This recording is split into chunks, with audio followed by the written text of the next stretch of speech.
Hello, good evening, and welcome again to the Allied Library graphic class. So today on this graphic class, we are going to be learning the shortcuts to use on graphic design. So shortcuts are one of the very important tools in graphic design. It helps us to work faster, become more professional, and become more confident in carrying out graphic design. So there are a lot of shortcuts in using the Corel Draw, such as the copy, the cut, the paste, and a lot of them. So today we are going to be practicalizing the shortcuts one after the other and see the application and the importance of these shortcuts. So without much wasting of time, let's jump into the practicalization of this shortcut. So I believe we have learned how to launch the Corel Draw workspace. So this is the Corel Draw workspace. So we have a document open already. So we are going to learn how to copy an object. So I have created my workspace. Then I am going to define the canvas. So I have taught us how to define the canvas on the previous lesson, which I explained the canvas is where our design is going to be laid on. So on Corel Draw, the layer on which the design is laid on is the canvas on the work environment. So this area is the work environment, or this area is the canvas. So this is our canvas. So this is where all our work is going to be layered on. So all designs we make on the Corel Draw workspace is on this canvas. So to define this canvas, so this canvas is mostly a square or a rectangle. It is never a square, it's never a circle or a triangle. So this canvas will either be a square or a rectangle. It can never be a triangle, a square, or a pentagon. It must be a square or a rectangle. So if we want to define this work area now, we have to double click on the rectangle tool. So we can locate the rectangle tool on the toolbar, then we double click. That is, we left click twice on our mouse while the mouse is pointing over the rectangle tool. So when we click left click twice, we see a line appearing on the border of the canvas. So we can give that rectangle a color. I could give the color black so we can be able to see what we are doing. Then I go to the ellipse tool, which we could use to draw circles. So I can left click on the ellipse tool to select that, and then I can begin to make my circles. So lesson number one for today. So when we want to draw shapes, we want to draw rectangle shapes, or we want to draw circle shapes. Assuming I want to make a perfect circle with both the height and the width equal, that means the circle is going to be proportional, which means the height and the width are of equal length. So for us to do that, I would left click on my mouse, holding down the left click. I click down the control button and then I drag. So if we notice, the circle keeps increasing both in height and in width proportionally, and the same if I try to reduce that. So we notice that the circle keeps increasing proportionally, but if I am to release the control button without releasing the left click, I'll see that I'll lose the shape, and then my circle won't have a form. But if I hold down the control key, I can be able to get a proportional shape. So that is lesson number one. Then I could also repeat that for making squares. So assuming I want to make a perfectly proportional square, I hold down the control button and then hold down the left click and then drag, I will make a perfect proportional square. So that is lesson number 1. We have learned how to make proportional squares and proportional circles. So lesson number 2 for tonight. So I have made a circle, then I can see it has a black border line around it. So when we make a design and we do not want it to have the border line, we come to the color palette. So this is the color palette where my mouse is over now. I can see so many colors ranging from black downwards, and I can scroll up with my mouse when I'm on the color palette to see several other colors. So at the top of the color palette, I see an X shape. So what this X shape means to remove color. So I can, when I left click on any color, it gives that shape the color I have selected. I'll repeat that. When I left click on any color on this color palette, it gives the object the color which I have selected. Then when I right click, it gives the border line the color which I have right clicked. So I'll place that on the black so we can be able to see that.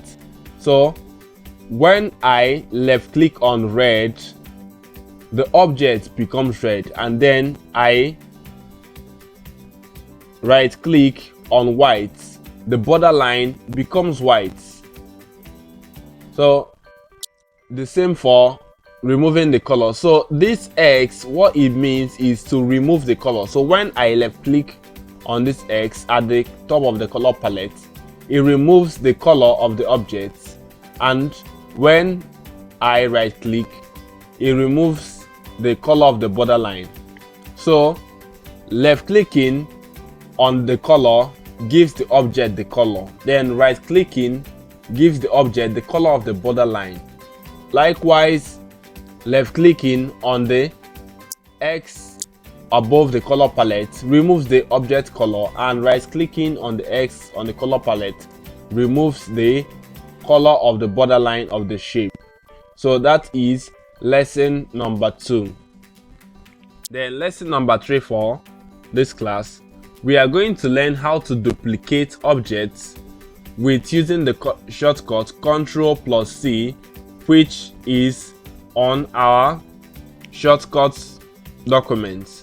So we are going to study this shortcut document and also see other ways we can be able to maneuver those shortcuts without using the key. So to become a professional graphic designer, you have to be fluent and fast in doing your graphic design. Most time clients give you a deadline, they tell you they need this job as soon as possible, so you have to be fast and fluent to become a professional graphic designer.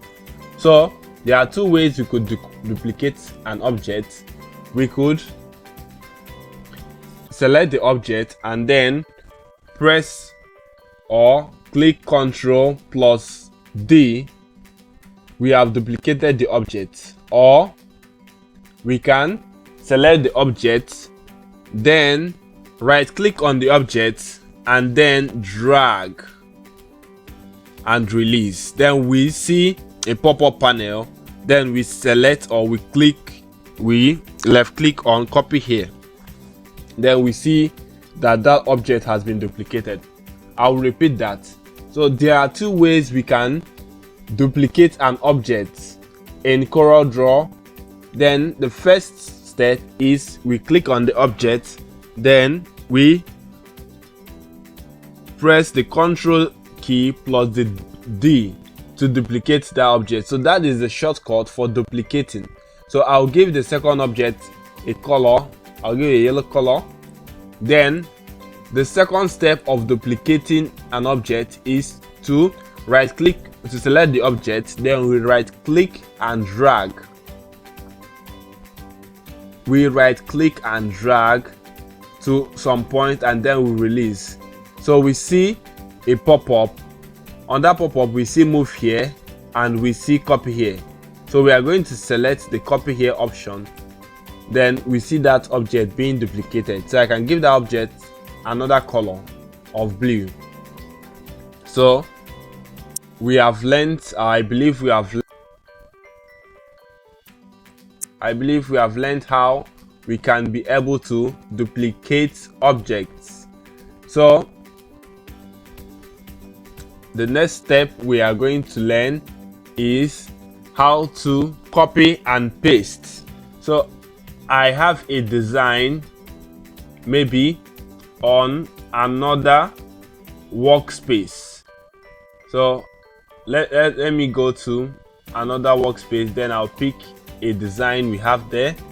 So we can copy an object and then paste. So I'm going to draw and drag over this shape at this portion. Then I can use the shortcut Ctrl+C to copy, or I right click on the object, then on the pop-up panel I can select copy, that is Ctrl+C also for the shortcut.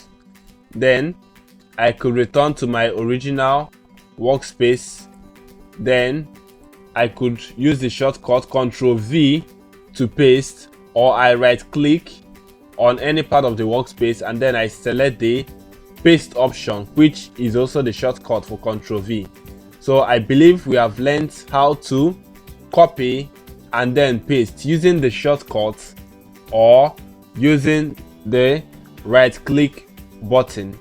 So we have learned how to copy, we have learned how to duplicate, then we have also learned how to paste objects. So we are going to move on. We are going to see the next shortcut, the import. So we are going to learn how to import documents. So there are several types of documents we could import. We could import pictures.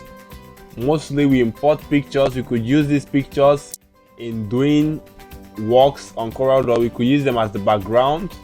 We could use them as the foreground image. It could be a picture of a person which could represent the design. So we are going to see the various ways we can import a picture into the CorelDRAW workspace. So the first step is we can go to the file on the title bar. We click on the file, then we scroll down to the imports. We see the shortcut, the Ctrl+I, which is on our shortcut list. Then we click on the import.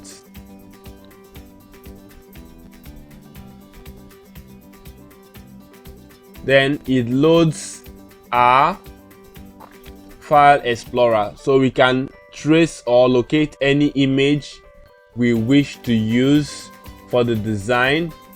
So I'm going to locate an image and then we are going to import that image into our design. So I'm going to select this image and then click import, or I could double click on the image to automatically import this image. So once I do that, I see a ruler on my workspace. So what it means is once I click and drag, which is written on that, and then press enter, I would import that image to the workspace. So I can press enter to center on page, or I'll press spacebar to use the original position. So I have successfully imported this image on the workspace, and I'm going to repeat that method. So we are trying to import an image. We could use the image as a background, or we could use the image as the subject image of that design. So the first step is we go to file, we go to import, we click on the import, it loads our file explorer, then we select the image we want to import into this design. Then we can select the image and then click on import, or we double click the image. So once you double click the image, we see an indication on the cursor while on the workspace. So it displays the name of the file, it displays the width and the height of the file, as we can see. Then it says click and drag to resize. So I am going to also give you another information. Clicking and dragging could get you wrong. So what do I mean by that? Assuming this image is an image of 5 by 5 inches and then we click and drag beyond that size, we could get the image to become too large and the image might become distorted.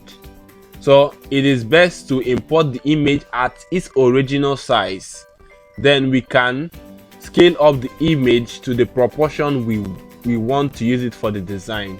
So if we overstretch the image will become pixelated. That is, the image becomes blurry. We will lose the quality of the image. So we can also hit on enter to center the imported image to the page, or we click on spacebar to import the image in its original proportion. So that is the first method we are going to be using to import. Then the second method is, while still on the Corel Draw workspace, we go to our file explorer. So this is my file explorer. I click on that, then I go to the location of where the image I want to import is. So once I have found the image, I click on the image and then drag it into the Corel Draw workspace, not on the Corel Draw icon. I drag it into the Corel Draw workspace and then I release. So this method automatically imports the image in its original proportion without having to stretch the image or without distorting the image. So this second method imports the image in its original proportion. Assuming this image is a 2 by 5 inches image, it imports it into the workspace as a 2 by 5 image without going beyond the original proportion. So that is the third lesson we have learned for this class. So we are going to proceed on to the fourth lesson: objects or pictures into another object. So I have my square on the canvas. So I'm going to give that square another color. I'll give it, let's say, a pink color, and then I'm going to power clip this picture of a brick wall into this pink object. So there are also two ways of doing that. The first way is to select the object and then right click. It gives us the pop-up panel, and then the first indication I see on the pop-up panel is the power clip inside. So I click on that, and then it shows an arrow pointing rightwards. So I would move that arrow on an object. It must be above an object. Then I would left click. Once I do that, I have automatically power clipped the picture or the object into the second object. I am going to repeat that. So on the fourth lesson, we are going to learn how to power clip an image, that is a picture we have imported on the Corel Draw, into an object, assuming I want to fit this image. This image could be a 6 by 6 inch image, and this square could be a 4 by 4 inch object. So I want to fit this image into this object. So what am I going to do? I would select that image, I would right click on the image, then I see the power clip option on the panel, which is the first option. Then I click on the power clip inside. On my cursor, I see an arrow pointing rightwards. So I place that arrow above the object I want to power clip it on, then I left click. Then I'll automatically have that image power clipped into the object. So that is the first way of doing that. So I'll show us a second way of doing that. So the second way of doing that is to select the object, then right click and drag the object or the bitmap above the object or shape we want to power clip that image onto. Then we see the mouse showing an indication of a target. We can see the mouse, it changes the form, it appears as a target. So once we're on that, it tells us that you can power clip the object you have selected and you have placed above this object into the secondary object. So once I release, it gives me the pop-up option.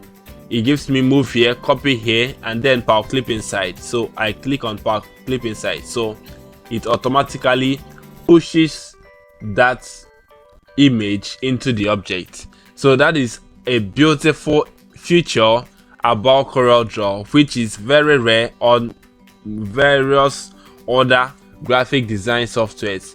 So we can move a picture and fit it perfectly into a shape. So we are also going to try that for a circle, sorry. So I am going to power clip this image into the circle. So we are going to try using the two methods. So the first method, I'm going to select the image, then I right click on the image, I select power clip inside, then it shows me the arrow pointing rightwards. I place it over the circle and then I left click. So on this, I see that there are spaces. It doesn't perfectly fit into the circle. Why? Because the image originally appears as a rectangle, so it wouldn't fit perfectly into the circle.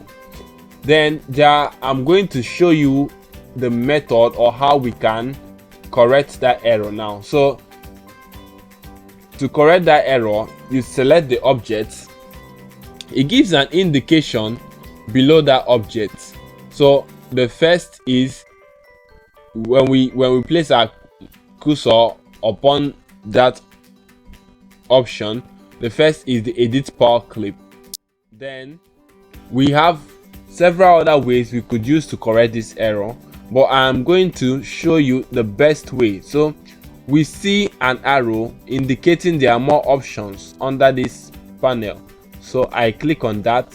So I see some other options. So I see center contents, fit contents proportionally, fill frame proportionally, then stretch contents to fill frame. So I'm going to select the fill frame proportionally to fill the image I have power clipped into this object proportionally without distorting the image. So I'm going to click on that. So now we have successfully covered the entire circle shape with the image I have power clipped. So that is how we power clip an object fully into the shape. So assuming the picture we power clipped into the object does not fully cover the object, we can be able to correct that error. So I'm going to repeat that so we can be able to get it at once. So we are going to try the second power clipping. So I'm going to be power clipping into a circle this time. So I can select the object, right click, then select the power clip inside option, or I right click and drag this object above the circle shape and then I release it. Then I select the power clip inside option. Then I'll have this image inside the circle. The image is not below, it is not above, it is inside. It is united with the circle. So the image is inside the circle. So I will still show us on how to edit images or how to extract or remove images we have power clipped into an object. So now we see that there are some spaces we can see around this circle, which means that the shape does not fully occupy the image, does not fully occupy the shape. So how are we going to correct this? We select the objects and then we see a pop-up below that, or we right click on the object, we go to fit contents on the pop-up channel, then on the fit content we see the center content. This centralizes the power clipped image to the middle of the object. Then fit content proportionally, which might not cover the image or it might stretch the image. Then we can also select fill frame proportionally. So we are going to select the fill frame proportionally option.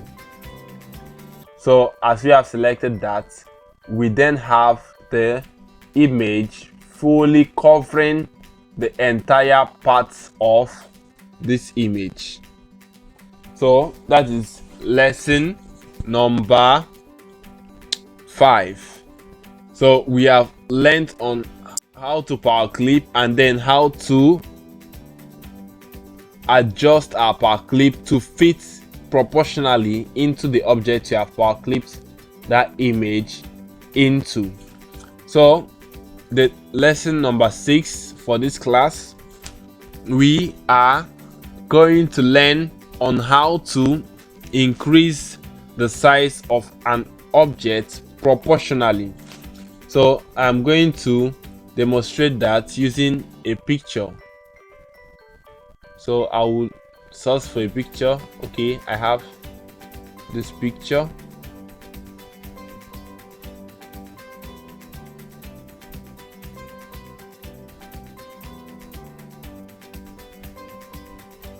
So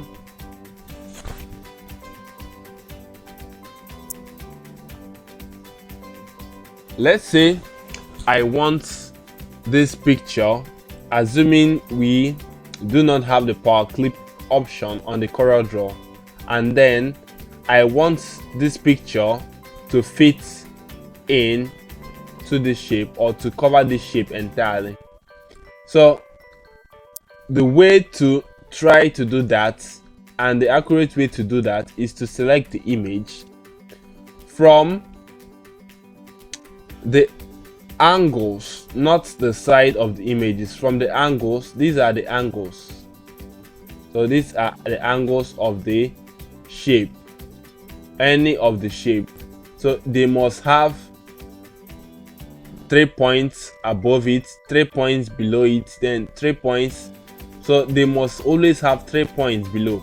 So we use the points at the side, not the points at the center, to enlarge the image. So let's say this image, this circle which I have power clipped a picture in, if I drag this circle from the side, I begin to distort that circle shape. So whenever we want to increase the size of any shape, we drag from the angles, not from the side, not from the top, not from the bottom. We drag from the angles.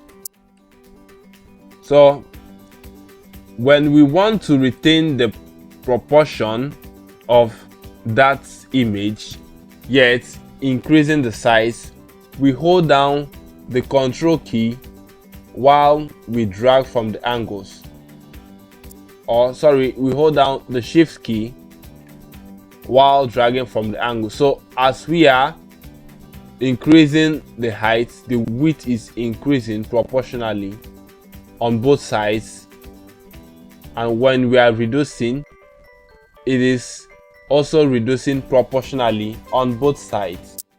So we have taken 7 core basic lessons for this class. So I believe we all have gained a little knowledge on graphic design. So I thank you all for listening.